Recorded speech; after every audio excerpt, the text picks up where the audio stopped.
Hello everyone. 12th class में carboxylic acid के बारे में हम लोग पढ़ रहे थे और कार्बोक्सिलिक एसिड को बनाना कैसे है, उसकी फ़िज़िकल प्रॉपर्टीज़ क्या होती है, उसके बारे में हमने देख लिया था। फिज़िकल प्रॉपर्टीज़ के बाद आती है केमिकल रिएक्शन की बारी। केमिकल रिएक्शन किस तरह से करेंगे कार्बोक्सिलिक एसिड में, तो जैसा हमने देखा था अल्कोहल के लिए, अल्कोहल में जो केमिकल रिएक्शन थी, जो रासायनिक अभिक्रियाएँ थी, वो डिपेंड कर रही थी बॉन्ड के टूटने पर। ठीक उसी तरह से कार्बोक्सिलिक एसिड में बॉन्ड किस तरह से टूटता है उस पर डिपेंड करती है कि वो रिएक्शन किस टाइप की होगी। फॉर एग्जांपल एक carboxylic acid, simple carboxylic acid हमने यहाँ पर लिख दिया है RCOOH। ठीक है, अब इसमें बॉन्ड किस किस तरह से टूटेगा, तो एक रिएक्शन तो वो होगी जिसमें ये वाला बॉन्ड टूटेगा, OH बॉन्ड। इस तरह की रिएक्शन में कार्बोक्सिलिक एसिड अपनी एसिडिटी को शो करेगा। ठीक है, एक रिएक्शन वो होगी जिसमें ये वाला बॉन्ड टूटेगा, CO बॉन्ड, यानी कि इसमें नाभिक स्नेही प्रतिस्थापन, न्यूक्लियोफिलिक सब्स्टिट्यूशन रिएक्शन जो होगी। अब ऐसा बिल्कुल भी मत सोचना कि कार्बोक्सिलिक एसिड है तो फिर ये OH माइनस कैसे देगा। OH माइनस नहीं दे रहा है, ये कुछ स्पेसिफिक कंडीशन के अंदर ये नाभिक स्नेही प्रतिस्थापन शो कर रहा है।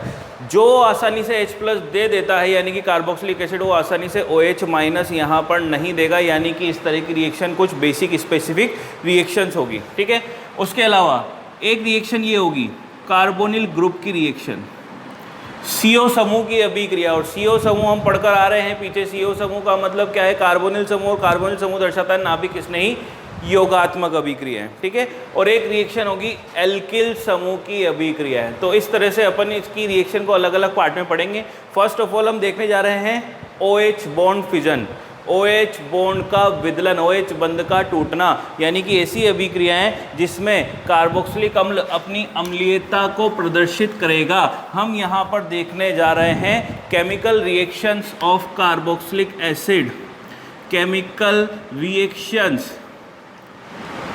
कार्बोक्सिलिक एसिड की, जिसमें फर्स्ट रिएक्शन हम यहाँ पर करेंगे RCOOH में ये वाला बॉन्ड तोड़ना है अपन को। ठीक है, अब इसके अंदर पहली रिएक्शन हम यहाँ पर कराते हैं सोडियम धातु से। कार्बोक्सिलिक अम्ल की अभिक्रिया हमें करानी है सोडियम धातु से। हमें पता है कि जो सोडियम धातु होती है वो एक प्रकार की क्षार धातु है। कार्बोक्सिलिक अम्ल है, सोडियम क्षार है, अम्ल क्षार अभिक्रिया करके लवण का निर्माण करेंगे। तो सीधी सी कोई सा भी मैंने कार्बोक्सिलिक अम्ल ले लिया, RCOOH मैंने ले लिया, इसकी रिएक्शन करा दी मैंने सोडियम के साथ। मुझे पता है बॉन्ड ये वाला टूटा, यानी कार्बोक्सिलिक अम्ल H प्लस देगा। या तो मैं इसको H प्लस के रूप में निकाल दूं आयन के फॉर्म में, या फिर मैं इसको हाफ H2 की फॉर्म में निकाल दूं। यहाँ पर देखें हम रिएक्शन किससे करा रहे हैं, धातु से, आयन से नहीं करा रहे हैं। तो इस रिएक्शन को कराने के बाद हम इसको लिख देंगे RCOONA plus half H2, hydrogen gas का आधा अणु निकल चुका है। ठीक है, RCOONA कार्बोक्सिलिक अम्ल का सोडियम व्युत्पन्न बन गया है, क्योंकि मुझे पता है मुझे बॉन्ड कौन सा तोड़ना है, मुझे बॉन्ड तोड़ना है OH बॉन्ड, ऑक्सीजन और हाइड्रोजन के बीच का बॉन्ड। कार्बोक्सिलिक अम्ल यहाँ पर H प्लस देगा। ठीक है, इसके अलावा अगर मैं रिएक्शन करा दूं NaOH से, बात वही है, अभी आपने सोडियम से कराई, सोडियम धातु से कराई है, अब आप रिएक्शन सोडियम क्षार से कराने जा रहे हैं। ठीक है, कोई दिक्कत नहीं है, कोई सा भी कार्बोक्सिलिक अम्ल ले लिया। सबसे सामान्य होता है आपका एसिटिक अम्ल। हमने अभी क्रिया कराई NaOH से, अम्ल है H प्लस देगा, क्षार है OH माइनस देगा, निकल जाएगा जल का अणु, यानी कि यहाँ से तो निकला H और यहाँ से निकला OH, फिर से बना क्या, कार्बोक्सिलिक अम्ल का सोडियम व्युत्पन्न। ठीक है, कार्बोक्सिलिक अम्ल का सोडियम व्युत्पन्न यानी कि CH3COONA, ऊपर भी वही बना था, यहाँ पर भी वही बना है। ऊपर निकलने वाली हाइड्रोजन गैस थी, यहाँ पर निकलने वाला जल होगा, क्योंकि कार्बोक्सिलिक अम्ल H प्लस देगा तो क्षार जो है वो OH माइनस देगा। ठीक है, इसी तरह से एक रिएक्शन हम करा देते हैं सोडियम बाइकार्बोनेट से, NaHCO3 से। बात फिर से वही आ गई, सोडियम क्षार है, NaOH क्षार है, सोडियम बाइकार्बोनेट, इसमें सोडियम धातु है, ये भी क्षार है।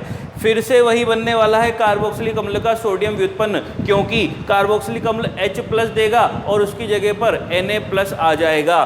तो CH3COOH NaHCO3, मुझे पता है Na यहाँ आने वाला है हाइड्रोजन के स्थान पर, तो हाइड्रोजन Na के स्थान पर चला गया तो H2CO3 बनाएगा, CH3COO Na, फिर से कार्बोक्सिलिक अम्ल का सोडियम व्युत्पन्न और H2CO3, ये भी एक प्रकार का अस्थायी अम्ल है जिसे आप कार्बोनिक अम्ल भी कहते हैं, जो कमरे के तापमान पर अपने आप टूट कर देगा H2O + CO2।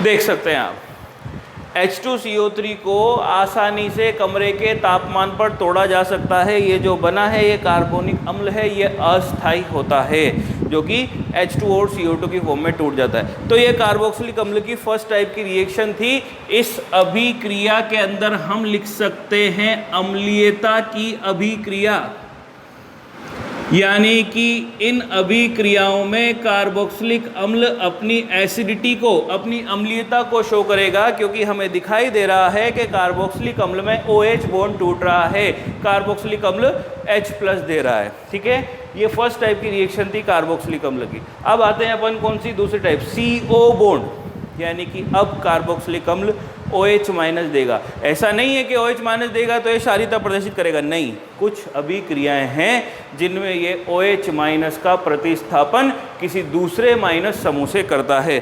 तो किस तरह की होगी वो रिएक्शन, है तो फर्स्ट टाइप की रिएक्शन हो गई।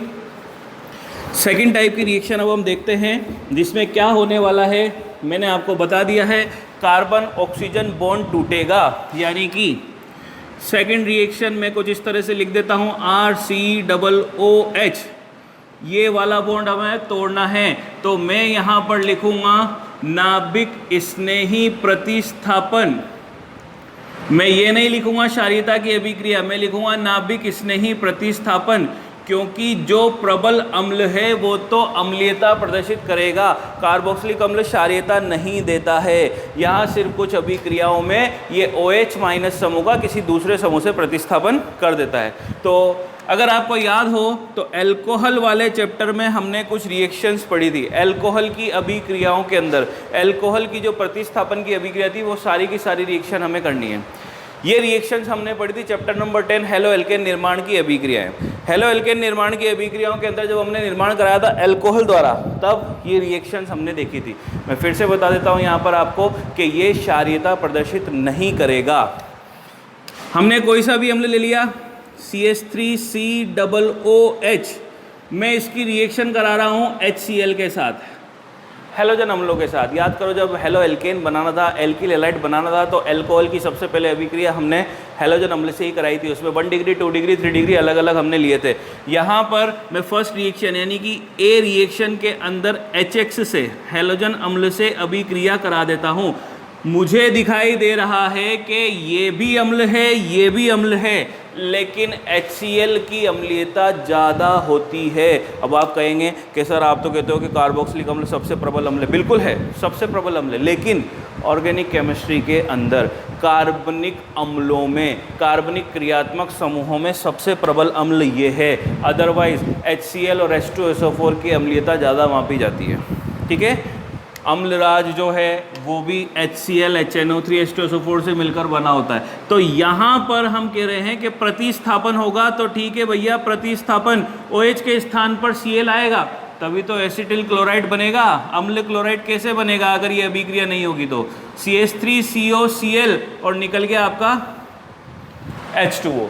जैसे हमने हेलो एल्केन बनाया था तो एल्कोहल में से OH- निकाल कर उसकी जगह पर Cl या Br जोड़ दिया था, ठीक उसी तरह से कार्बोक्सिलिक अम्ल के साथ भी यहाँ पर ऐसा ही होने वाला है। इसके अलावा मैं ये अभिक्रिया PCl3 या PCl5 से भी करा सकता हूँ।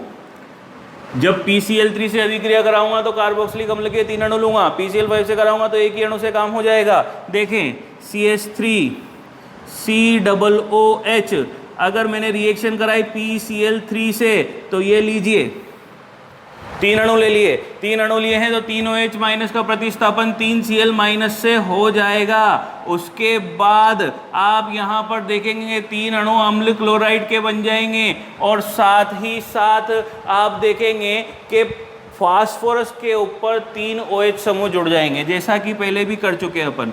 तो 3CH3COCl POH का होल थ्राइस या फिर आप इसको लिख दो H3PO3 ऑर्थोफॉस्फोरिक अम्ल।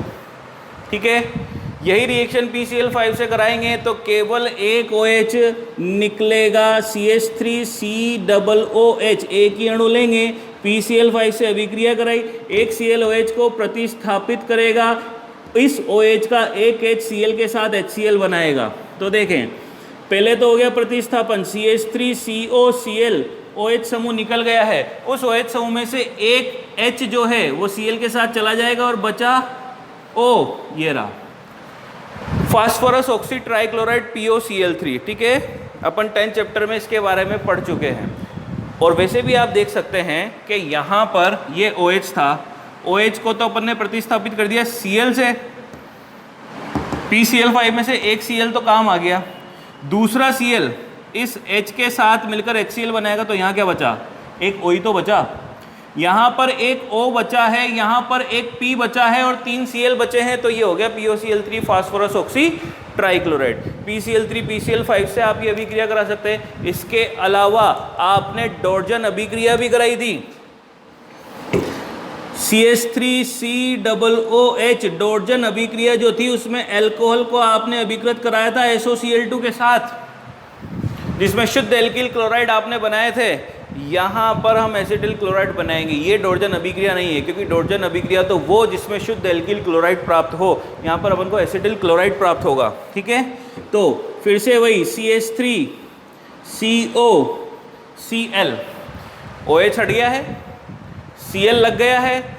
ये अभिक्रिया होती है किसकी उपस्थिति में, पिरिडीन क्षार की उपस्थिति में। तो ये देखिए, ये पिरिडीन क्षार जैसा ऊपर हुआ था कि OH में से एक H Cl के साथ चला गया था, तो यहाँ पर भी वही होगा, OH में से एक H एक Cl के साथ चला जाएगा, एक Cl काम आ गया, दूसरा Cl H के साथ HCl। अब क्या बचा, यहाँ पर क्या बचा, SO, भाई दोनों Cl तो काम आ गए, एक Cl ये रहा, दूसरा Cl ये रहा, यहाँ पे क्या बचा SO, यहाँ पे क्या बचा O, तो ये हो गया SO2। SO2 गैस है, हवा में उड़ जाएगी, HCl अम्ल है, क्षार द्वारा अवशोषित कर लिया जाएगा, तो बचेगा क्या, शुद्ध एसिटिल क्लोराइड। ठीक है, इसी तरह से आप एक अभिक्रिया और करा सकते हैं यहाँ पर, जो कि हमने कराई थी, अगर आपको याद हो तो NaX+H2SO4 सोडियम हैलाइड और H2SO4 के साथ भी हमने ये अभिक्रिया कराई थी। तो कार्बोक्सिलिक अम्ल की दूसरी प्रकार की अभिक्रिया भी यहाँ पर आपकी संपन्न होती है। हमने बोला है कि कार्बोक्सिलिक अम्ल की जो अभिक्रियाएं हैं ये बंध विदलन के आधार पर हम डिवाइड करेंगे। बंध विदलन में हम क्या करेंगे, बंध विदलन में हम एक बार ये वाला बॉन्ड तोड़ेंगे जिसमें आपको दिखाई दे रहा है कि अम्लीयता की अभिक्रिया है, यानी कि OH बॉन्ड। दूसरी बार हम कार्बन ऑक्सीजन बॉन्ड तोड़ेंगे जिसमें आपको दिखाई दे रहा है कि नाभिक स्नेही प्रतिस्थापन होगा। अब हम क्या करने वाले हैं, नेक्स्ट रिएक्शन में अलग अलग टाइप की रिएक्शन है, जैसे कि मैंने बताया कि यहाँ पर कार्बोनिल समूह की अभिक्रिया भी होती है, एल्केन समूह की अभिक्रिया भी होती है। इसके अलावा कुछ स्पेसिफिक रिएक्शंस भी है। कार्बोक्सिलिक अम्ल से आप एस्टर बना सकते हैं, कार्बोक्सिलिक अम्ल से आप एनाइड्राइड बना सकते हैं, कार्बोक्सिलिक अम्ल से आप एमाइड भी बना सकते हैं। उन सारी रिएक्शंस में भी ऑलमोस्ट ये वाला बॉन्ड ही टूटेगा। ठीक है, ये रिएक्शंस तो वो थी जैसी आपने पीछे अल्कोहल में की थी। ठीक है, अब इसी रिएक्शन में हम एमाइड एस्टर वगैरह भी जोड़ते हैं। 3 रिएक्शन तो यहाँ पर हमारी हो ही गई थी। इसके अलावा मैं अगर बोलूँ एस्टर निर्माण, एस्टर बनाना है मुझे, एस्टर का फॉर्मूला आप लोगों को आता है RCOOR। ठीक है, मैंने लिया कार्बोक्सिलिक अम्ल RCOOH, कार्बोक्सिलिक अम्ल की रिएक्शन में करा रहा हूँ यहाँ पर ROH के साथ, अल्कोहल के साथ। कार्बोक्सिलिक अम्ल की अभिक्रिया अल्कोहल से करा रहे हैं अपन। अब मुझे दिखाई दे रहा है कि एक अल्कोहल है, एक कार्बोक्सिलिक अम्ल है। अल्कोहल दुर्बल अम्लीय होता है, कार्बोक्सिलिक अम्ल प्रबल अम्लीय होता है। तो देखा जाए तो कार्बोक्सिलिक अम्ल को H+ देना चाहिए और अल्कोहल को OH- देना चाहिए। ऐसा जब होगा तो क्या होगा, एस्टर का निर्माण हो जाएगा। देखो, अगर मान लो यहाँ से मैं इसका निकालता हूँ H+, इसका निकालता हूँ OH-, तो देख सकते हैं आप RCOOR, एस्टर प्लस H2O हो जाएगा सीधा सीधा काम। लेकिन ये इतना काम आसान नहीं है, यहाँ पर उल्टा होता है काम।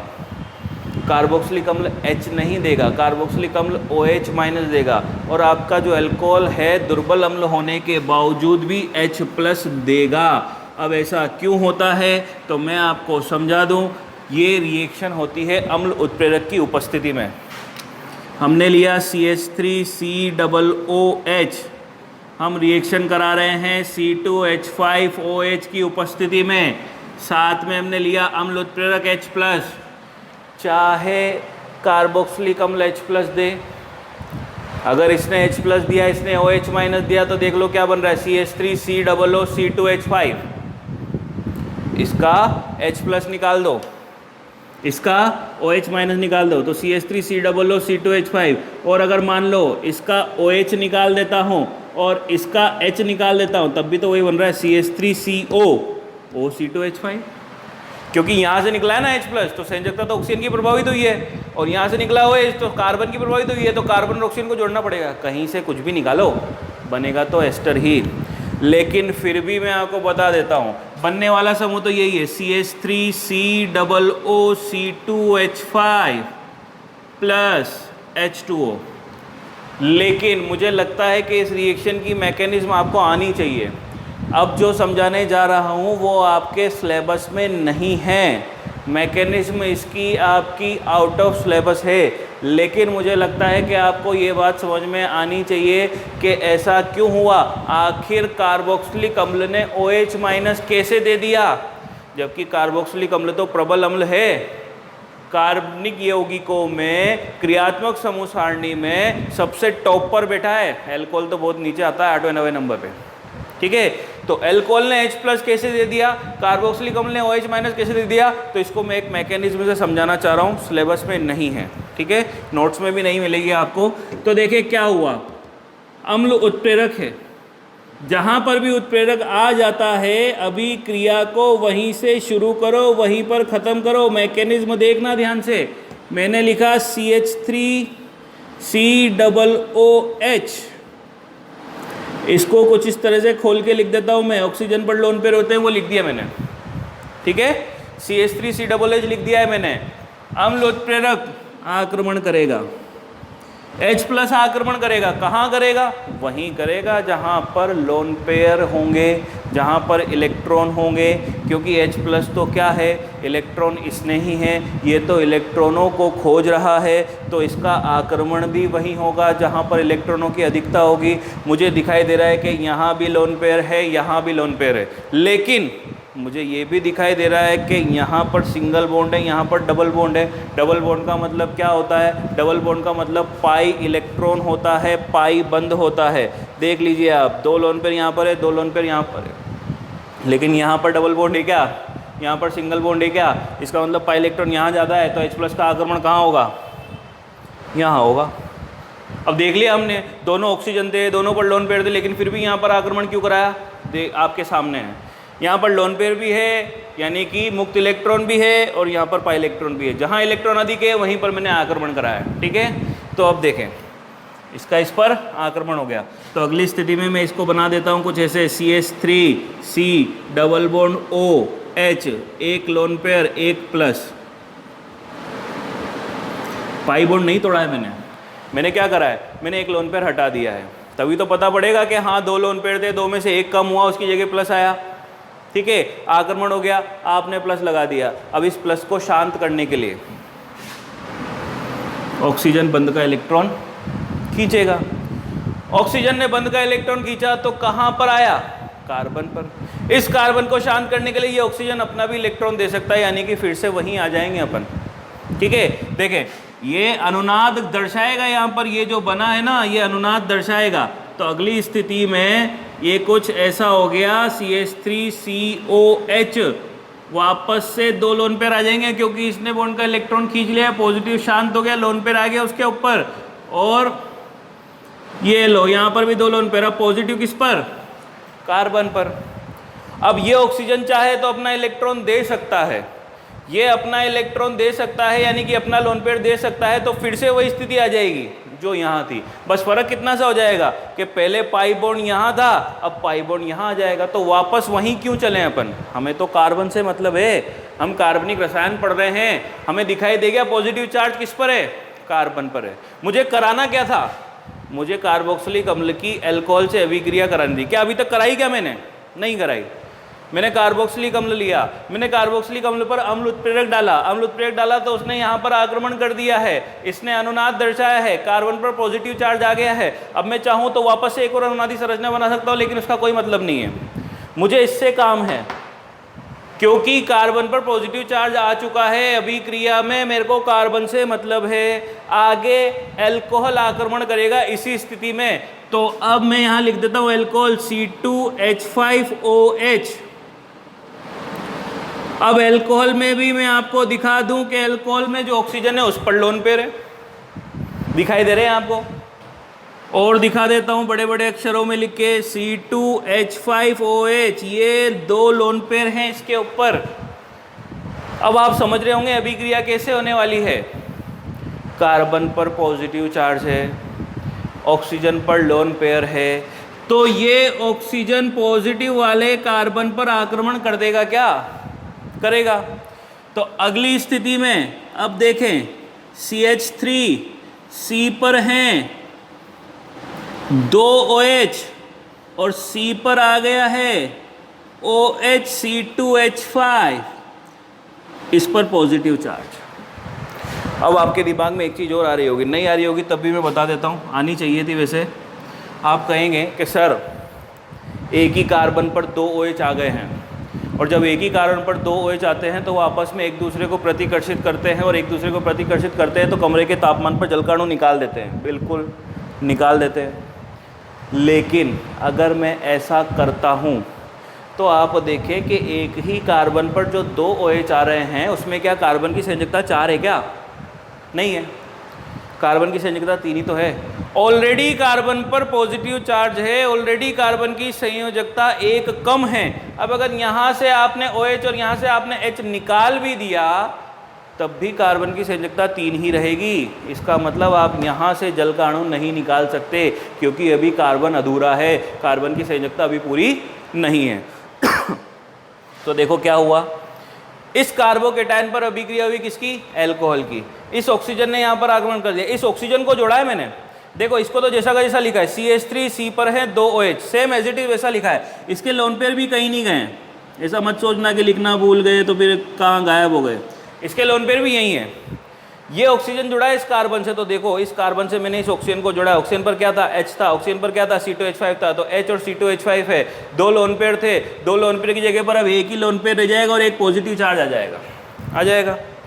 अब उसके बाद आप देखो सब कुछ सही है, इस कार्बन की संयोजकता 4 है, 1 2 3 4, OH और सब ऑक्सीजन की संयोजकता सब जगह सही है, लेकिन यहाँ पर गड़बड़ है, ऑक्सीजन की संयोजकता 3 हो रही। तो ऑक्सीजन क्या करेगा? अपनी संयोजकता को शांत करने के लिए क्या करेगा? इसके पास इधर कार्बन से बंध है, इसके पास इधर कार्बन से बंध है, इसके पास इधर हाइड्रोजन से बंध है, कमजोर कौन है? हाइड्रोजन। हाइड्रोजन से बंध का इलेक्ट्रॉन ये खींच लेगा। हाइड्रोजन से बंध का इलेक्ट्रॉन ऑक्सीजन ने खींचा तो क्या हुआ? -H+ हुआ। क्या हुआ? -H+ हुआ। जैसा डाला था उसको वापस वैसा ही निकाल दिया है। तो अब C पर कौन है? O C2H5, C पर क्या है? 2 OH है। अब आप वो काम कर सकते हो जो करना चाह रहे थे कि एक ही कार्बन पर 2 OH नहीं होने चाहिए, क्योंकि अब कार्बन की संयोजकता 4 है।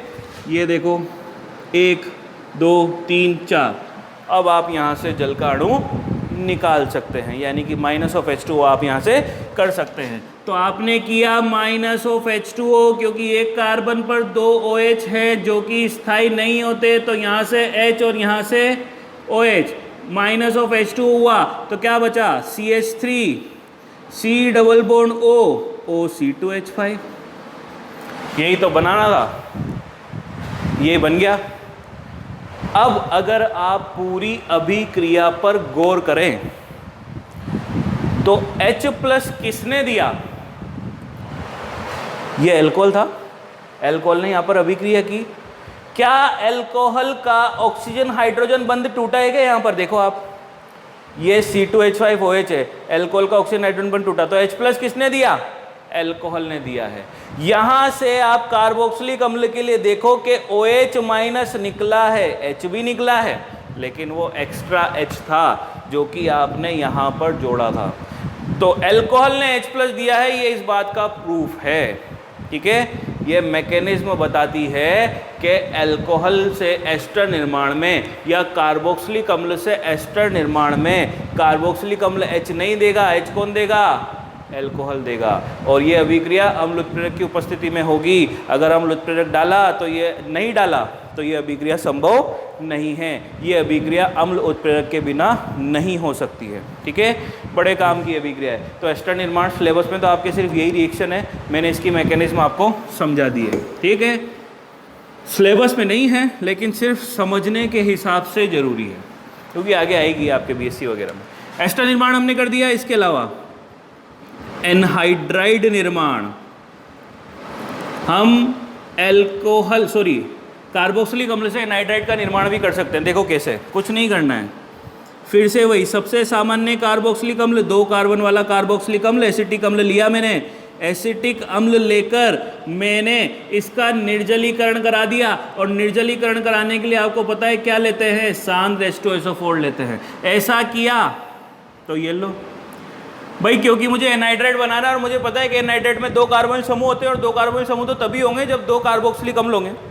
एनहाइड्राइड यही तो होता है अपना, ये C double bond O C double bond O, यही तो होता है। जब 2 कार्बोक्सिलिक अम्ल इसमें हैं तो इसको बनाने के लिए मुझे 2 कार्बोक्सिलिक अम्ल तो चाहिए। अब देखो क्या बचा, CH3CO, O CO CH3, इसको मैं ऐसे तो लिखूंगा CH3CO, साथ में क्या बचा? O, तो ये O को किससे जोड़ूंगा? CO से, तो CO CH3,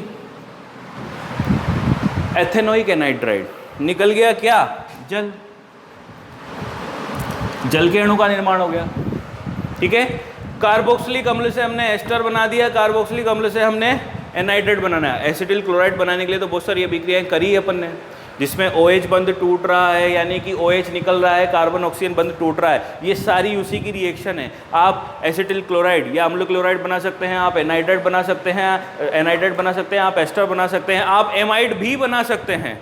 अब एमाइड बनाने के लिए क्या करना होगा? कुछ नहीं करना, कार्बोक्सिलिक अम्ल की अभिक्रिया आपको अमोनिया से करा देनी है।